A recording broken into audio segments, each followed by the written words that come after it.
El primer efecte d'unes obres a la carretera són les cues. En cap de setmana i en carreteres com la C-17 aquestes cues es multipliquen perquè s'hi afegeixen els boletaires i aviat els esquiadors. Les molèsties encara s'allargaran 2 temporades més. Es calcula que a finals del 2011 s'anirà de Barcelona a Ripoll per una C-17 que tindrà 4 carrils de cap a cap. Per això encara s'han d'executar les obres en els últims 17 quilòmetres. A Orís, que és on ara s'arriba ja amb els 4 carrils, comencen les obres. Els nous carrils i una calçada lateral necessiten amplada en un espai acotat pel riu. En aquest primer tram també cal doblar 2 viaductes. D'aquí a un any podria estar en funcionament. Les obres a la variant de Sant Quirze i Montesquiu són les que més molèsties causen. El trànsit es desvia per la travessia de Sant Quirze.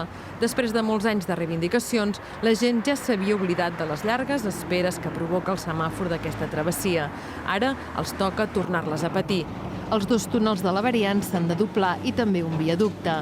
En l'últim tram de Montesquiu a Ripoll cal fer 3 nous túnels que sumen gairebé 2 quilòmetres de galeries.